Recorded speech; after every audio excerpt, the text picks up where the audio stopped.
C'est la nouvelle du jour. Le décès du lieutenant-colonel Willy Ngoma à Massissi. Il a été donc atteint par une attaque de drone. Cela a causé beaucoup de pertes en vies humaines du côté de l'AFCM 23. Beaucoup de blessés également, rapportent des sources sur place, et même plusieurs médias internationaux. C'est effectif. Le lieutenant-colonel Willy Ngoma, porte-parole de l'AFCM 20, porte-parole militaire de l'AFCM 23, est donc décédé. Ça, c'est le premier sujet on va essayer de comprendre, ce qui s'est réellement passé, pour qu'il puisse justement, pour que l'armée nationale de la RDC puisse justement tuer cet homme qui est un haut cadre de ce mouvement militaire. Mesdames et messieurs, nous parlerons également de la problématique liée justement au dialogue. Est-ce que c'est un impératif? Est-ce qu'il faudra nécessairement qu'on puisse y aller à cela, puisque c'est le langage de tous les jours de tout le monde maintenant? Dialogue, dialogue, dialogue. Est-ce que c'est vraiment un impératif? Cela fait exactement 20 ans que la Constitution a été promulguée par l'ancien président Joseph Kabila. Constitution écrite par les étrangers, au profit des étrangers, pas celui des Congolais. Il faudra donc une constitution qui soit adaptée au contexte des Congolais et écrite par les Congolais eux-mêmes, disent les communicants donc de la majorité au pouvoir. Comment interpréter cela? Comment pouvoir discuter de cette problématique épineuse du pays? Mesdames et messieurs, nous sommes en face de monsieur Christian Moleka. Il est coordonnateur de la DIPOL, la dynamique des politologues. Merci beaucoup, monsieur Christian Moleka, d'être avec nous pour la première fois en 2026. Bonjour et merci beaucoup pour l'invitation, cher Dan. C'est un plaisir de vous revoir. Effectivement, depuis que l'année a commencé, je n'ai pas eu le privilège d'être invité sur votre plateau, et donc c'est toujours un bonheur de commencer l'année pour moi avec vous. Merci bien, monsieur Christian Moleka. Vous avez appris également comme moi que le lieutenant-colonel Willy Ngoma, porte-parole militaire de l'AFCM 23, vient d'être décédé. Qu'est-ce que cela représente aujourd'hui dans le contexte dans le contexte actuel, rivalité entre gouvernement et ce mouvement rebelle? Effectivement, c'est une information qui, depuis pratiquement le matin, défraie les chroniques politiques, et donc si cela s'avérait vrai, parce que il y a un communiqué du 23 qui apparemment vient d'être publié, eh bien, ce serait, je dirais, une forme de point d'orgue d'un cessez-le-feu qui ne l'était pas. Depuis quelques mois, le 23 et le gouvernement ont signé à Doha cessez-le-feu, puis récemment, l'Angola a à nouveau parlé de cessez-le-feu. On a vu la MONUSCO descendre à Goma et tenter de discuter sur les prémices de déploiement d'un corps d'observateurs. Pendant tous ces temps, entre communiqués et contre-communiqués, le gouvernement et les 1-23 s'accusaient mutuellement de violer le cessez-le-feu. Et donc là, c'est vraiment le point d'orgue, probablement d'une pause dans la logique, je dirais, négocier de cessez-le-feu.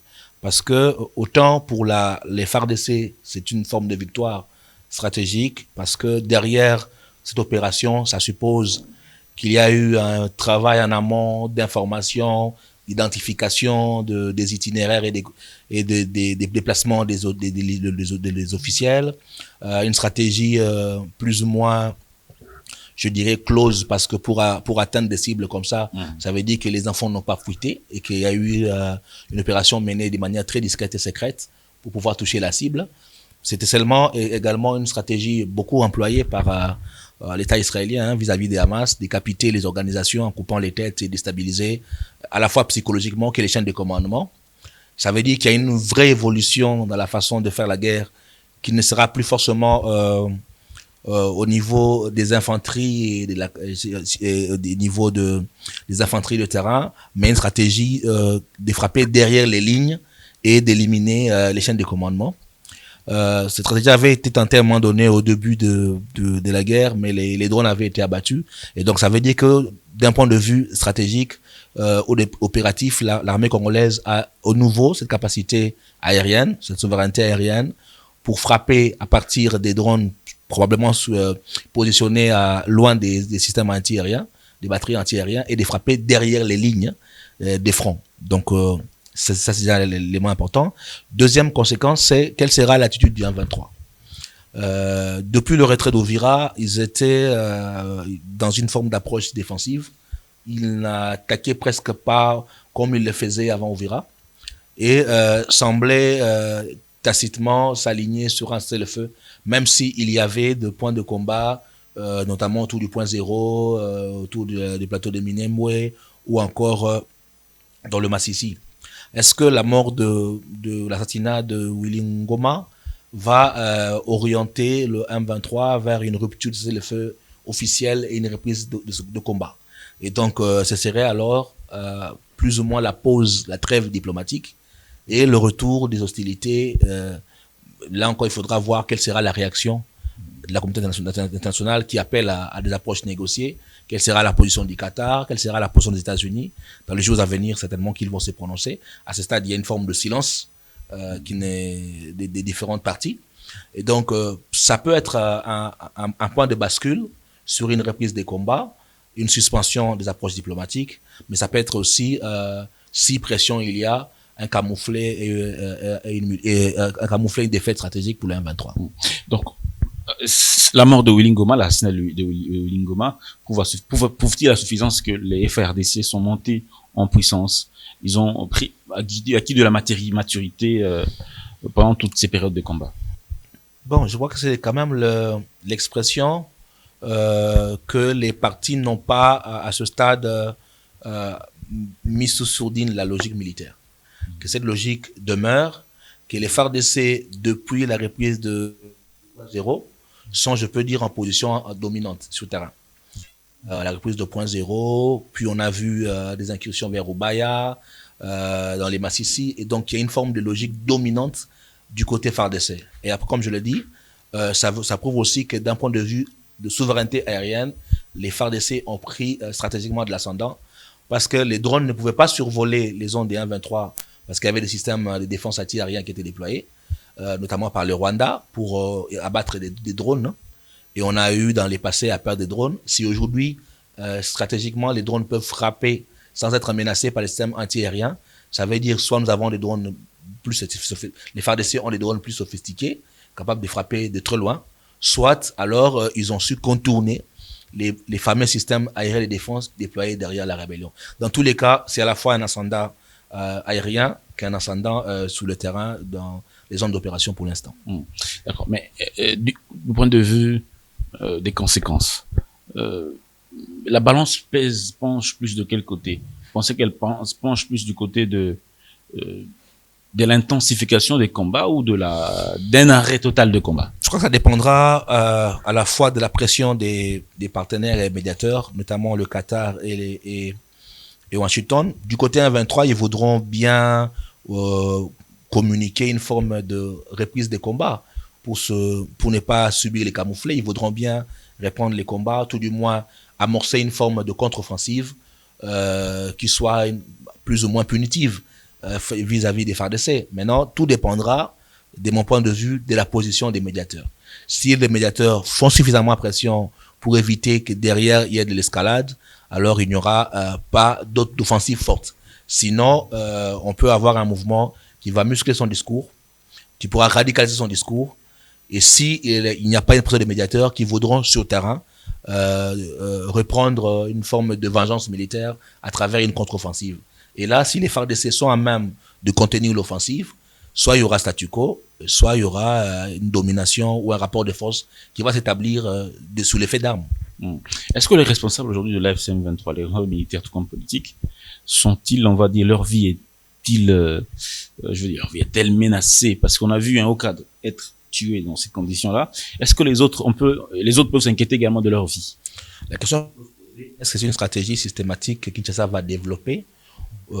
Alors, si c'est une stratégie systématique, ça veut dire qu'il y aura probablement d'autres opérations après l'assassinat de Willy Ngoma. Et donc, dans cette logique-là, on peut dire oui, effectivement, que certains leaders seront également exposés à des frappes de tir. Le fait qu'on ait une stratégie des frappes derrière les lignes suppose qu'on attaquera la chaîne de commandement derrière. Maintenant, est-ce que ce sera une opération sporadique?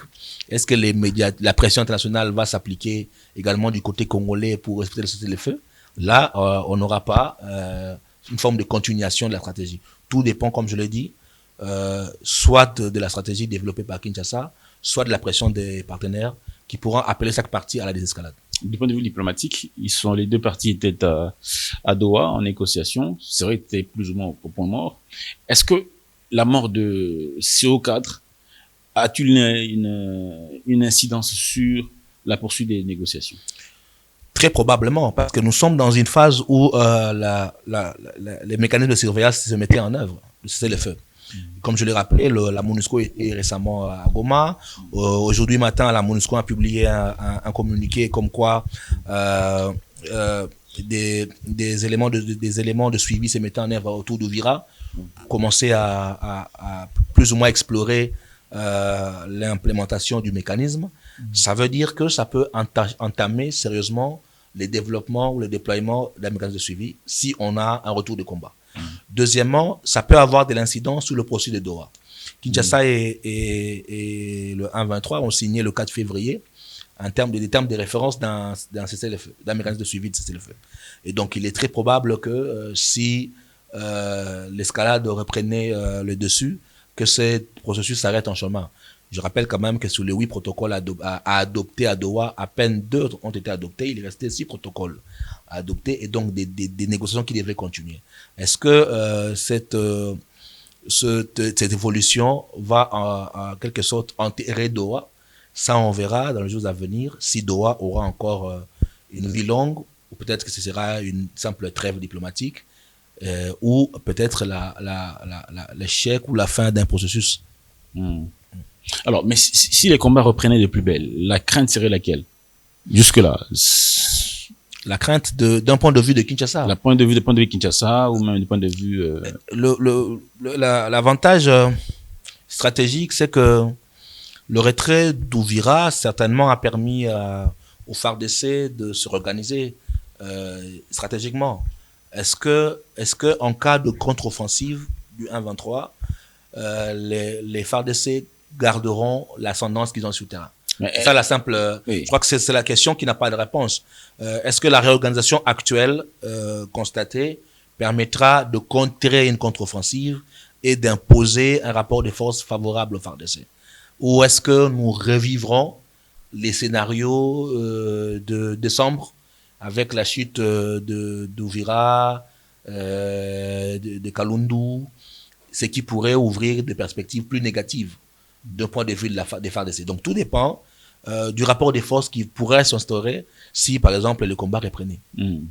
Alors, dans ce contexte-ci, l'incidence, la mort de Willy Ngoma, peut-elle également avoir une incidence sur ce qu'on appelle dialogue national inclusif politique, dialogue politique national inclusif? Est-ce que une incidence est à envisager sur la tenue ou la non-tenue? Certains acteurs ont plaidé pour l'inclusivité du processus. Oui. Et même le médiateur angolais lui-même s'orientait vers une logique d'inclusion. Et donc, un mouvement qui se cabrerait aujourd'hui, qui refuserait de prendre part à un processus, remettrait en question la logique d'inclusion telle que prônée par certains acteurs, notamment Sauvons la RDC, ou même comme tel que le présentaient les médiateurs. Et donc, il est possible que sur les 1-23 prenaient des postures je dirais, plus ou moins extrêmes liées à l'assassinat de Willy Ngoma, que cela handicape la possibilité d'avoir un dialogue inclusif. Maintenant, est-ce que ce serait défavorable à Kinshasa ou est-ce que ce serait favorable à Kinshasa? Le fait que le 1-23 décide de s'auto-exclure d'un processus de dialogue parce qu'on aurait assassiné un porte-parole, arrangerait-il ou non Kinshasa? Ça, c'est notre débat. Mais pour l'instant, effectivement, tout dépendra de comment ils vont se positionner. Est-ce qu'ils vont se positionner, comme je l'ai dit, sur une logique militaire, ou est-ce qu'ils vont se positionner sur un schéma diplomatique et politique? Eh bien, les jours à venir détermineront quelle sera la position ou la réponse politique du 1-23 à cet assassinat-là. Alors, un dialogue politique est-il impératif pour désamorcer la crise aujourd'hui? Le dialogue, pour bien comprendre cette question, il faudrait se situer sur ce que nous appelons la crise et les dimensions de la crise. La grande difficulté que nous avons aujourd'hui, c'est que chaque acteur a tendance à présenter un visage particulier de la crise. La crise actuelle, de mon point de vue, a deux visages, a deux dimensions. Une dimension extérieure, celle de l'agression rwandaise, et une dimension interne, celle des facteurs internes qui viennent alimenter ou justifier l'agression extérieure. C'est-à-dire, si nous voulons parler dialogue, c'est que nous voulons parler essentiellement de la dimension interne de la crise et qui appelle, par exemple, à l'ouverture de l'espace politique, à réunir les acteurs sur des questions qui posent problème, à savoir les élections. Et cette dynamique-là ne concerne pas la dynamique externe de la crise, à savoir l'agression, qui est une question extérieure et qui ne trouve pas de réponse dans un dialogue intérieur. Oui, donc dans cette logique-là, le dialogue peut apporter des réponses uniquement à la dynamique interne de la crise. Maintenant, si nous voulons apporter des réponses à la dynamique externe de la guerre, à savoir l'agression rwandaise, le dialogue interne ne réglera pas l'agression rwandaise. Les réponses là sont à trouver autrement, diplomatiquement, militairement, et éventuellement à travers une exclusion, je dirais un pacte républicain qui exclurait tout soutien des Congolais à une agression extérieure, y compris pour des raisons politiques. Vous choisirez quel médiateur pour piloter au mieux ce dialogue? Mon choix personnel. À votre niveau, selon votre lecture. Nous avons aujourd'hui une forme d'architecture complexe. L'Union africaine a désigné le Togo, le président togolais, qui s'est fait accompagner de 5 facilitateurs.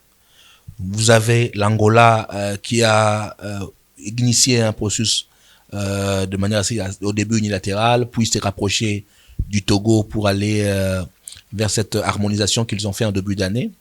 Et vous avez à côté la SENCO-SCC qui depuis 2025 a mis sur la table les pactes sociaux.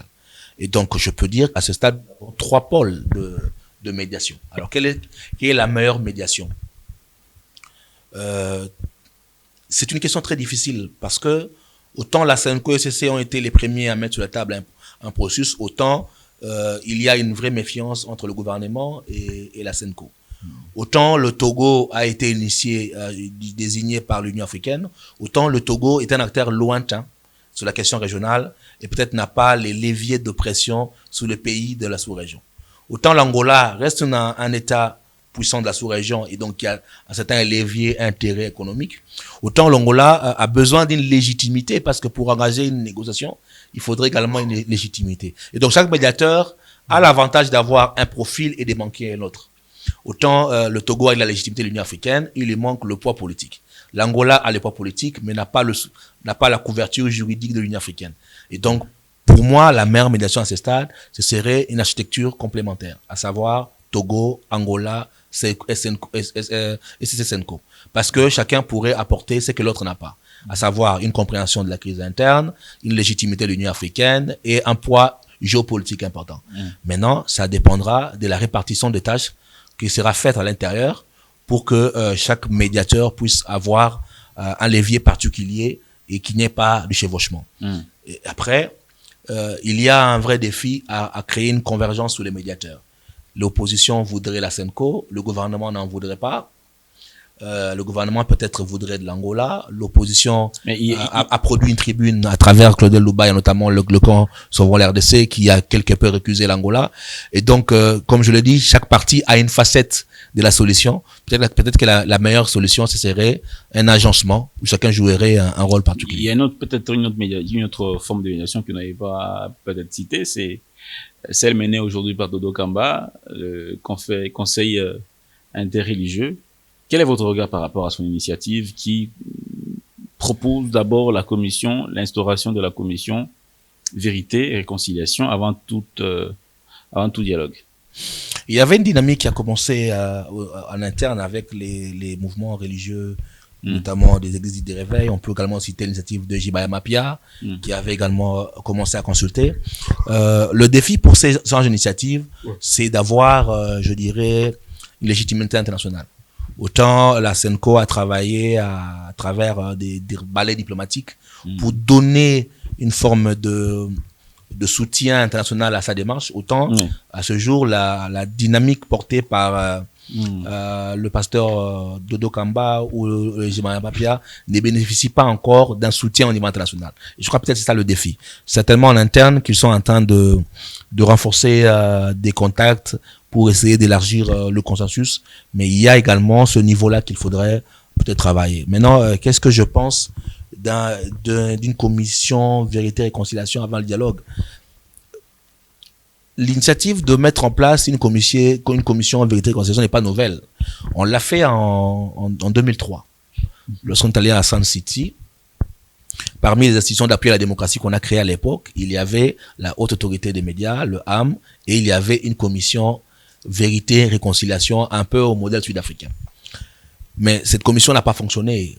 On peut trouver beaucoup de raisons pourquoi elle n'a pas fonctionné. Aujourd'hui, mettre en œuvre une commission vérité et réconciliation supposerait qu'on a suffisamment travaillé pour rapprocher les points de vue des acteurs politiques. Or, les points de vue sont super divergents. Comment on met en place une commission vérité et réconciliation si dès le départ, les acteurs ne peuvent pas se parler? Je crois qu'il est peut-être plus adéquat de créer les conditions d'un rapprochement à travers un pré-dialogue. Un pré-dialogue ou un dialogue qui déterminerait alors une feuille de route d'actes à poser. D'accord. Et je crois que la proposition du pasteur Dakamba a le mérite de proposer peut-être une démarche aujourd'hui aux différentes parties. J'ai vu qu'il a vu le président Fayoulou, qu'il allait voir d'autres opposants. C'est probablement proposer une feuille de route qui peut également orienter les cahiers des charges des parties prenantes dans la perspective d'un pré-dialogue ou d'un dialogue. Mais quels peuvent être les agendas qu'on peut proposer à ce dialogue, en dehors de la situation sécuritaire? Est-ce qu'il y a d'autres thématiques qui mériteraient d'être abordées? Je pense oui. Telles que, par exemple? Et pourquoi? Le processus électoral. Nous sommes à 2 ans des élections présidentielles et législatives à venir. Jusqu'à ce jour, la CENI n'a pas épuisé son ancien calendrier. Personne ne parle des réformes électorales. On a toujours discuté sur des réformes consensuelles autour des élections. Personne ne parle du financement des élections. C'est ce que vous voulez dire? Je dis qu'il y a de risques potentiels que nous ne puissions pas, dans le délai, avoir des élections. Parce que, comme je le dis, vous avez d'abord un bureau de la CENI qui reste en fonction jusqu'en 2027, en principe. Un financement, personne ne parle aujourd'hui du financement électoral. Il nous faudra, en 2023, nous avons eu des élections avec un budget à 1,3 milliard. Et donc, probablement, pour 2028, si élection il y aura, nous aurons un budget qui dépassera 1,3 milliard. Et personne ne parle aujourd'hui d'où est-ce qu'on trouve l'argent. Mais on a 22 milliards, notre prévision budgétaire. Il y a 22 milliards. Je crois que le gouvernement a su peut-être déjà prévoir la marge prévue. Vous parlez de prévision. Justement, la prévision. Justement. Par l'exécution budgétaire. Il était prévu que chaque année, que le pays mette à côté 250 millions de dollars par budget, pour à la fin du cycle électoral, c'est-à-dire au bout de 5 ans, nous ayons mis de côté 1 milliard. Est-ce qu'en 2024, on a pu mettre à côté des 50 millions? Est-ce qu'en 2025, on a pu mettre à côté des 50 millions? Est-ce qu'en 2026, on a projeté? C'est ça le vrai débat. Donc, c'est bien d'avoir la projection sur le budget, mais de manière exécutoire, est-ce que déjà on a pu mettre de côté des 50 millions tels que prévu par année? C'est de 1. De 2. Nous avons des élections municipales et locales qui devaient se tenir. La CENI déclare n'a pas avoir des ressources jusqu'à ce jour. 2, 3. Nous avons le fameux débat qui reprend encore entre enrôlement et recensement. Le gouvernement semble lever l'option pour un recensement général de la population. Alors que, de manière assez habituelle, la CENI a toujours enrôlé pour aller vers les scrutins. Des recensements veut dire que la CENI ne va pas enrôler, qu'il faudra attendre la fin du recensement pour que soient émargés les électeurs de la base du recensement.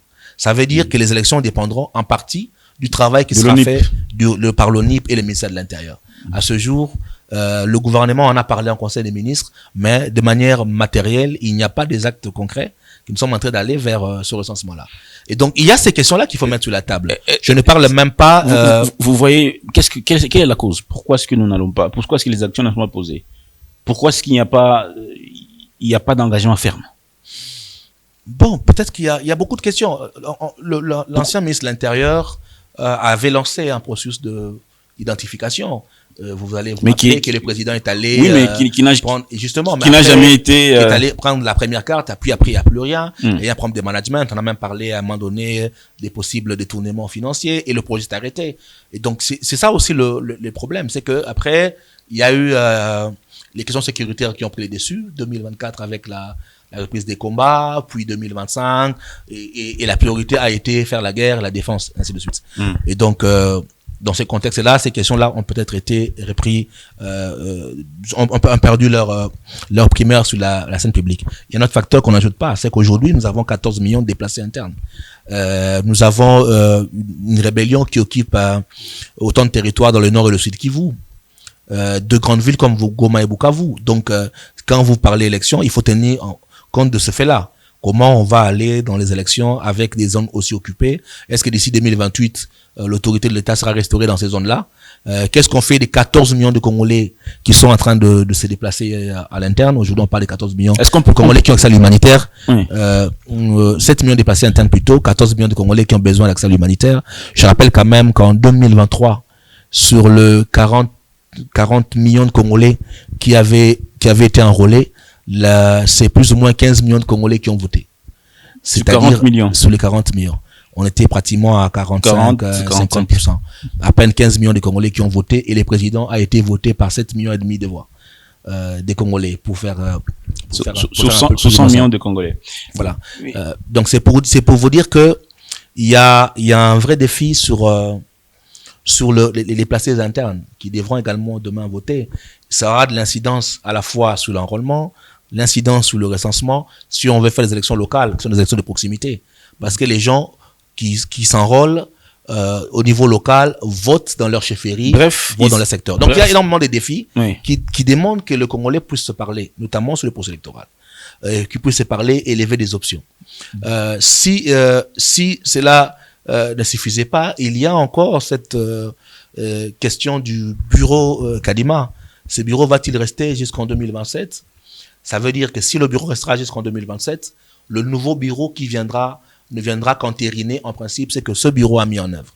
Et donc, est-ce que le bureau Kadima a encore la légitimité après les élections 2023 pour continuer un processus électoral? Ce sont des questions qu'il faut mettre sur la table et qui peut-être appellent entre Congolais de se parler. Je ne parle même pas de l'espace politique.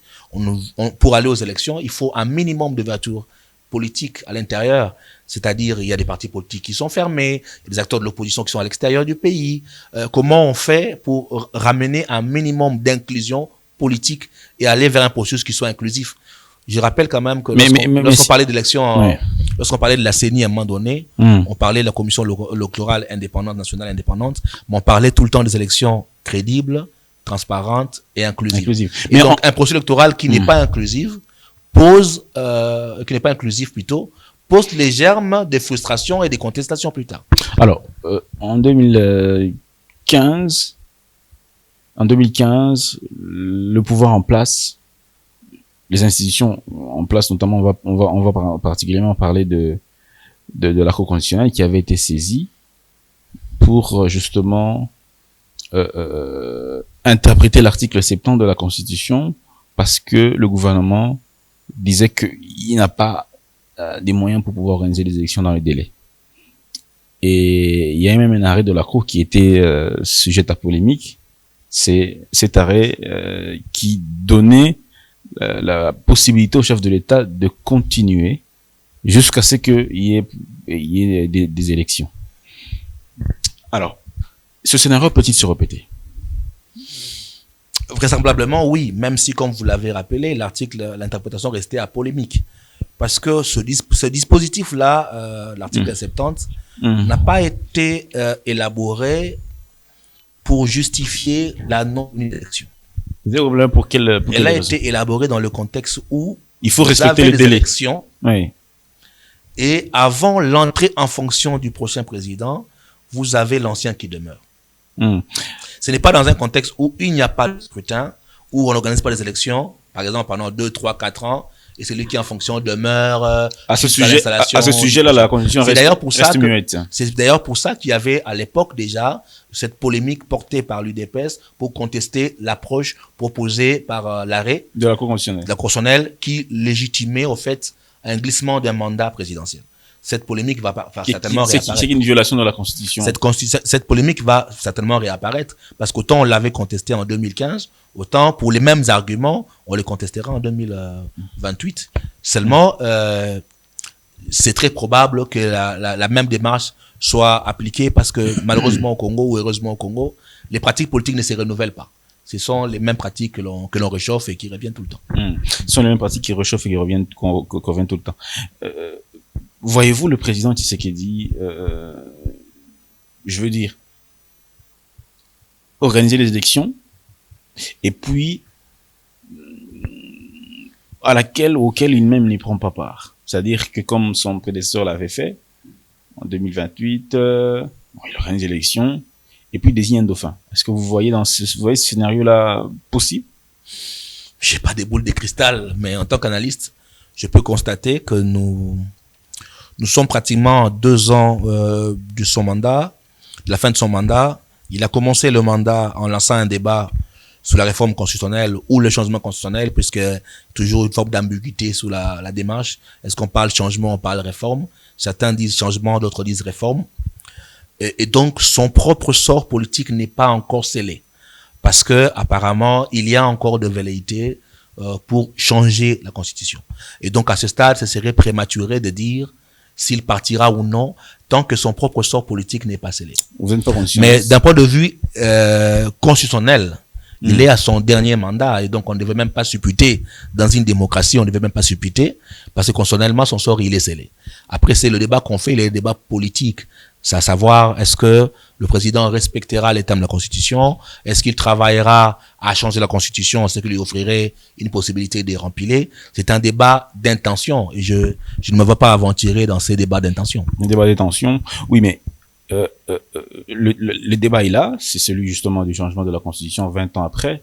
Il y a des professeurs d'université qui sont en train d'affirmer à qui veut l'entendre que la Constitution, toute constitution est révisable, toute constitution est modifiable. On peut la modifier si le peuple le veut. Si le peuple le souhaite, on peut le faire. Et quel est votre regard par rapport à ce débat sur justement la volonté du peuple qui peut décider à tout moment de pouvoir toucher à la constitution et la changer pour quelques raisons que ce soit? Peut-être l'adapter au contexte d'un pays. La constitution est une loi. Et comme toute loi, elle est l'émanation d'un contexte particulier. Et donc, une loi peut s'adapter à l'évolution d'un contexte. Et d'ailleurs, la Constitution elle-même a prévu les conditions de sa révision. En principe, on ne devait même pas faire un débat. Pas de sa modification. Si, de sa modification. Donc, modifier totalement, de fond en comble. Non, là, on parlait de changer. Mais justement. Une Constitution peut être modifiée. En 2011, la Constitution a été modifiée. Le fait qu'on passe d'un présidentiel de 2 tours à 1 tour, c'était une modification constitutionnelle.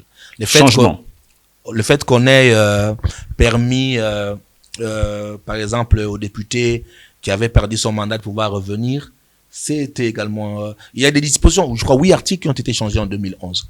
Le problème, c'est pas la modification de la Constitution. On ne ferait même pas un débat. Si débat il y a, ce serait peut-être sur quelle disposition on veut apporter des modifications. Et en quoi cette modification renforce-t-elle la démocratie? Par exemple, en 2000... Sur la modification, là, il n'y a pas de débat, vous l'avez dit. Par exemple, en 2011, il y a eu ce changement sur le mandat présidentiel qui est ramené à 1 tour.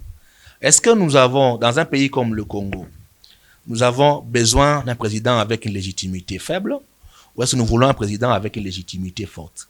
L'avantage avec des élections à 2 tours, c'est que vous avez un président qui sort des scrutins avec une légitimité forte. Ça veut dire plus ou moins 52-53%, parce qu'il y a un positionnement au premier tour où chaque candidat exprime son ambition et un jeu d'alliance dans le second tour qui permet à ce qu'il n'y ait que 2 challengers et donc la possibilité pour un président d'avoir plus de 50%.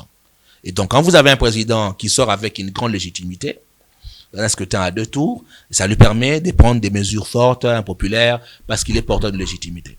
Est-ce qu'un scrutin à 1 tour où on aurait des candidats, 30, 33 candidats, puis un président qui finirait avec 30 ou 40%, ce serait pour nous, un pays comme le Congo, qui sort de beaucoup de fragilité, un choix politique important. Ça, c'est un débat qu'on peut faire. Maintenant, on peut discuter sur la modification de telle disposition ou de telle autre. Est-ce que le fait qu'on soit passé de 11 à 26 provinces aujourd'hui n'a pas renforcé les tensions au niveau local? Le débat, c'est au niveau du changement de la Constitution. Et c'est là que les débats commencent. Parce que c'est pas un débat nouveau, comme je le dis, ce sont des questions anciennes. On a eu le même débat en 2015 sur les fameux articles verrouillés qui limitent notamment le mandat des présidents, la durée des mandats, la forme républicaine. C'est le même débat qui va revenir et pratiquement avec les mêmes arguments que nous avons déjà eu en 2028. Qu'est-ce qui a changé? C'est pas le débat. Ce qui a changé, c'est le positionnement des acteurs. Ça veut dire, ceux qui hier étaient au pouvoir et qui défendaient mordicus que les changements peuvent être apportés, sont peut-être dans l'opposition aujourd'hui. Et ceux qui est dans l'opposition, qui disaient qu'on ne veut pas changer la Constitution, sont au pouvoir. Ce qui a changé, c'est pas le débat, c'est pas les arguments, c'est le positionnement des acteurs. C'est pas la Constitution non plus. C'est pas la Constitution non plus, c'est le positionnement des acteurs. Maintenant, selon les positionnements actuels, chacun peut, au gré des intérêts politiques, arguer que telle disposition est bonne ou mauvaise. Qu'est-ce qui est idéal pour le Congo actuellement, vu le contexte? Garder cette constitution telle qu'elle est, garder cette constitution telle qu'elle est, la modifier un peu, la changer. Qu'est-ce qui convient au Congo actuellement? Quand vous dites le Congo, vous parlez de qui? Parce la République démocratique du Congo. La constitution est un projet politique. Il est le fruit d'un rapport de force, à la fois sociale et politique. La constitution actuelle, c'est l'une des rares constitutions qui a été le plus durable possible. Parce qu'on parle quand même de 20 ans. On a eu des constitutions qui ont connu moins de temps que celle-là. Et elle a eu le mérite d'être, je dirais, un élément stabilisant. Parce que les querelles que nous avons eues dans les passés entre les fédéralistes et les unitaristes ont trouvé une forme d'équilibre. Les débats entre ceux qui voulaient d'un régime parlementaire et d'un régime présidentiel a trouvé aussi une forme d'équilibre. Ceux qui voulaient de plus de pouvoir au niveau local et de plus de pouvoir à l'État central également ont trouvé un peu d'équilibre. Et donc, de mon point de vue, la Constitution actuelle est un bon document et qui nous a permis de la stabilité. Après, derrière, comme je le dis, une Constitution est un projet politique.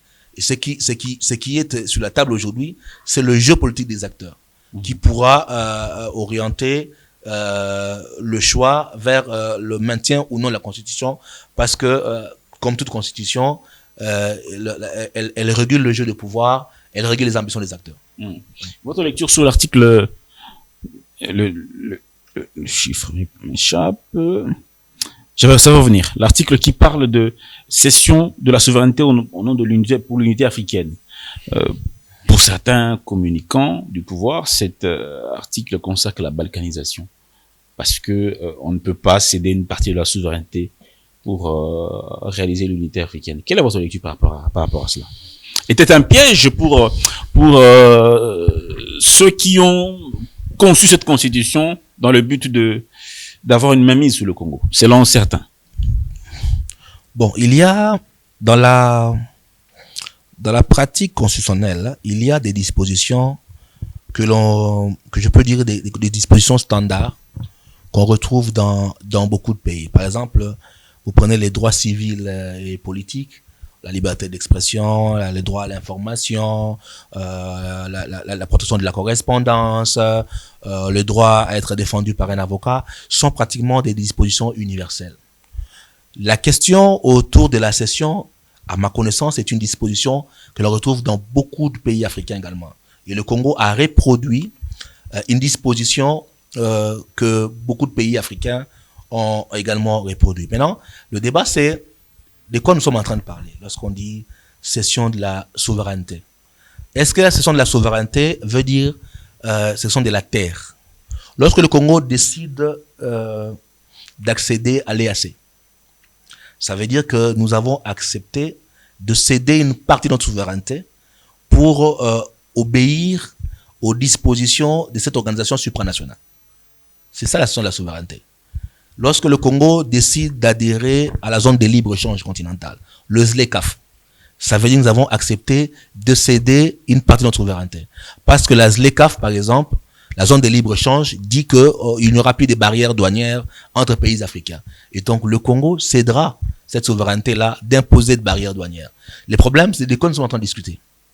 Est-ce que nous discutons la zone de souveraineté où nous discutons de la cession des terres.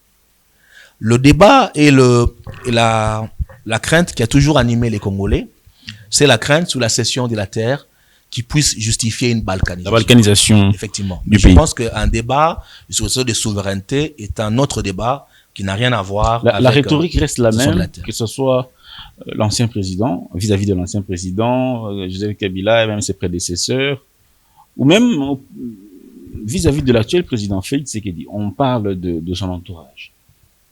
Le chef généralement est perçu comme étant un homme bon, un homme compétent, un homme qui a une vision claire, structurée, réfléchie, mais qui n'a pas de collaborateurs, de bons collaborateurs.